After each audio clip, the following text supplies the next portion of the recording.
Muchas gracias, contador, por esta amable invitación para charlar sobre tu libro que de algún modo hace honor al texto de Carlos Real de Azúa, pero que tiene dos logros, me parece. Que logrando invertir el nombre de Real de Azúa de su texto de El impulso a su freno, a el freno a su impulso, logra plantear de algún modo el mismo espíritu por el cual soñó Real de Azúa destinos distintos para este país. Entonces, aquella generación que estaba Real de Azúa, que estaba Figari, soñó con un país marcado por la cultura, la educación, la innovación tecnológica.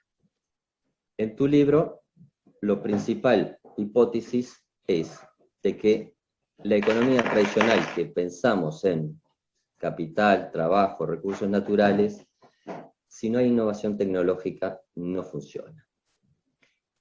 Entonces, en ese contexto, ¿qué chances realmente tiene Uruguay de modificar su sistema educativo?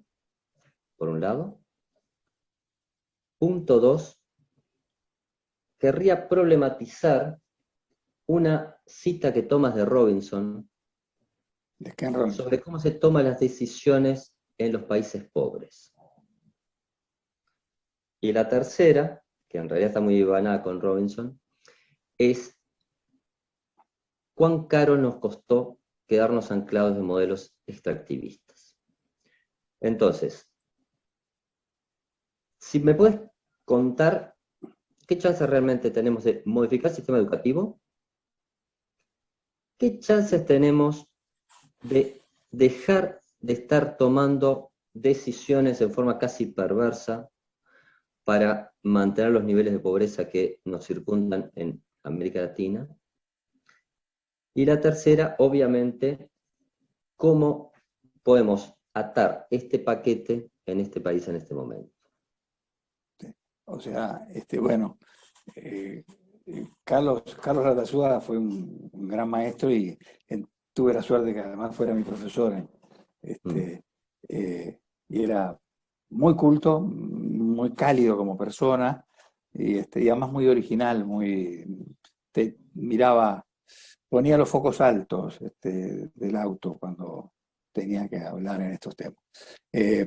Pero yendo al tema primero que me planteas, que creo que es la educación, ¿no es cierto? Sí.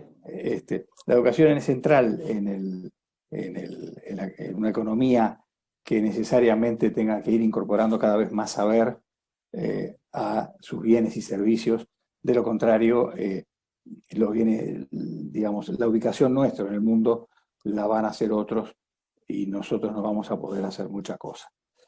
No es que el país pueda ser independiente en ese sentido totalmente, o como no es ninguno, como lo estamos viendo ahora en el mundo, pero por lo menos tener mucho más capacidad para definir nuestro destino y no que nos lo fijen los otros. En términos económicos estoy hablando, ¿no? Sí. En este caso la educación es vital. Y la educación es vital porque acá hay un juego que es interesante, lo que tu pregunta, es que la educación no se puede llevar adelante, se puede llevar a mejorar en muchos aspectos, técnicos, horarios, administrativos, en fin, en muchos de esos aspectos se puede mejorar. Pero lo más importante es saber, para cuando vas a diseñar un programa educativo, es saber para dónde va el país. Porque cuando uno está hablando con mentes jóvenes, tiene una enorme responsabilidad, ¿no es cierto? Una enorme responsabilidad. Y cada vez más responsabilidad en la sociedad que vivimos, porque a veces las familias no son tan cerradas como eran antes, en el sentido de que había mucha educación familiar. Entonces, la educación que el chico recibe es muy importante que sea la formal. Y en esa educación tenemos que saber primero para dónde va el país. Entonces, yo cuando siento que va a cambiar la educación, si nos ponemos de acuerdo que el país tiene que ir hacia una economía que cada vez esté más basada en el conocimiento, sabemos que tendremos que aprender. Hoy me decía uno de mis nietos, hoy de mañana, Mm, que, imagínate, a mí me encanta la historia y me gusta leerla y todo, dice, me decía, pero abuelo, vos sabés que hace no sé cuántos días que estamos y me tuve que comprar un libro de los fenicios, y digo, de no sé quién. Entonces, decirme, en el mundo de hoy son tan importantes, bueno, no sé, en fin, no sabes que uno no sabe tampoco, no puede cortar la- la ilusión a gente, a niños muy jóvenes. En cambio, tengo nietos que están en Europa estudiando en la misma clase que él, y lo que están estudiando es básicamente cómo viene el mundo, cómo se desarrolla, cuáles van a ser los grandes polos en los que se va a mostrar el mundo. O sea, así como fue el siglo XIX un siglo europeizante, el siglo XX un siglo americanizante, el americano, siglo XXI va a ser es un siglo de Asia, sí. como lo fue en la mayor parte de la historia de la humanidad. Mm. Un China muy era pequeño, la gran fábrica, siempre. un pequeño tramo nomás fue de Occidente, justo en el cual nacimos nosotros. Y entonces estamos creyendo que ese es el mundo y que siempre fue ese el mundo. Y entonces veo que el de España, que vive en España, me dice, mirá, estamos estudiando este tema, no sabía, contame un poco. Y el de acá me dice, ¿vos te parece que son tan importantes los fenicios? Porque además tuvimos que estudiar a los romanos, que seguramente fueron muy importantes, y los griegos, no, pero ni hablar, digo, en algunos temas no se Sí, puede bajar ahí lo que sentí en tu libro es que había una fuerte recuperación, no solamente de Figari, en esa idea de apostar por la innovación, la creatividad, que el modelo educativo pasara por otros ejes.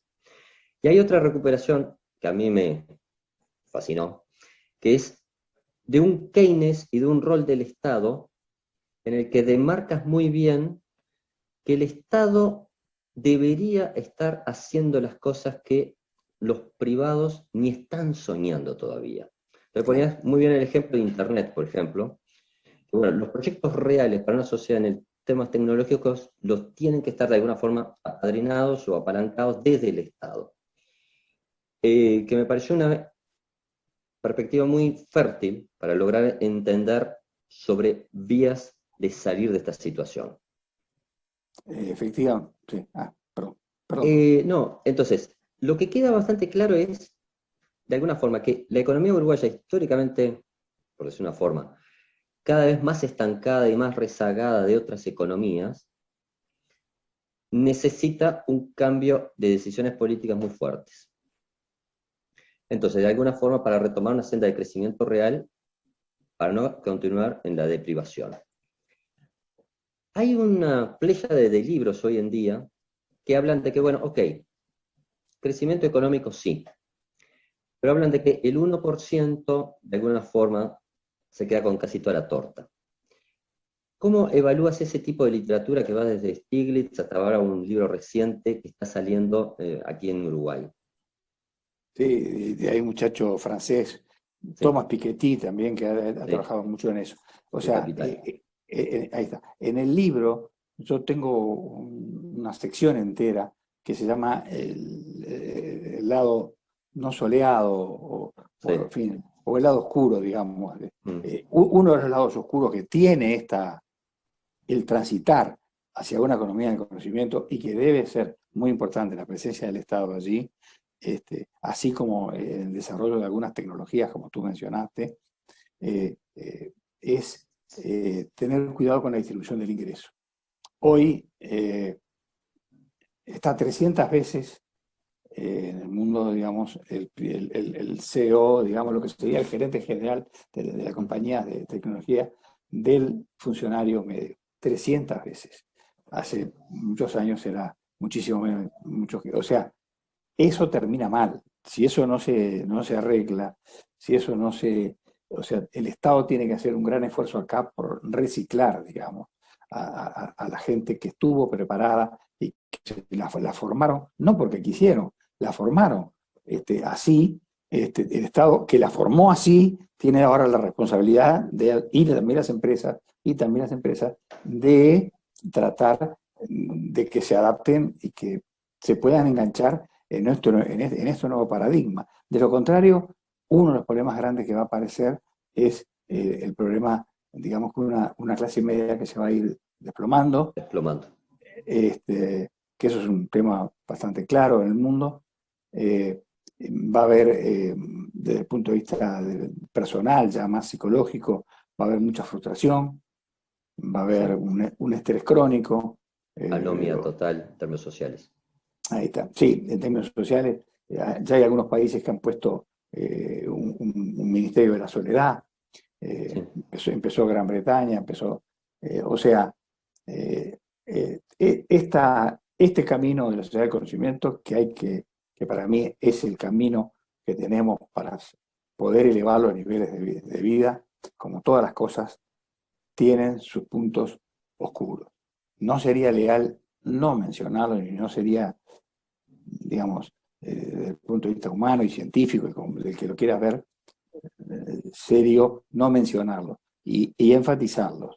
Ahí Me hay que trabajar mucho. pareció muy valiente una aseveración, en realidad muy personal que haces, que decías que tu generación de algún modo salía a encontrar el trabajo. Ya tus nietos van a tener que salir prácticamente a crearse su trabajo. Entonces me pareció que era muy impactante que un economista tuviera tan claro los costos psicológicos que tiene que pagar las nuevas generaciones en esta dinámica totalmente novedosa, en la que hay cosas maravillosas, como es toda la revolución tecnológica, pero que, bueno, tiene un lado absolutamente sombrío. Y lo que también impacta mucho es cómo Uruguay dilapidó la oportunidad de dos revoluciones tecnológicas y que, bueno, estemos tan complicados teniendo tantas fortalezas por otro lado. Al Exacto. final de tu texto, uno termina bien leyéndolo, porque, claro, no solamente en el sentido de que este libro me pareció que una de las cosas hermosas que tiene es, uno, que explica cómo llegaste a tu conocimiento, entonces vas contando, bueno, cómo llegaste a Solo. Punto dos, que es una forma muy amena de contar cómo se va creando realmente el conocimiento, no solamente en ciencias económicas. Y luego, una visión muy fuerte de futuro posible. Y ahí el tema de los valores que tiene la sociedad uruguaya como fortalezas, entonces analizabas los elementos democráticos e institucionales, que me parece que también hacen a la ecuación. Sí, que son muy ciertos. Sí. Se nos va terminando el tiempo. Sí. Yo te agradezco muchísimo esta oportunidad y luego nos vamos a reunir a charlar porque tengo algunos libros para compartir contigo y para que me sigas enseñando. No, al contrario, no, muchas gracias. El que aprieto soy yo de ti. Yo siempre fui un estudiante y sigo siendo un estudiante. Esto es lo maravilloso de la vida. Era lo que Y decía Abba Ferreira. bueno, no quería, pero lo que sí muestra todo el libro también, en que tú lo has mencionado en algunas oportunidades, y muy bien, es que el futuro no está en la agenda.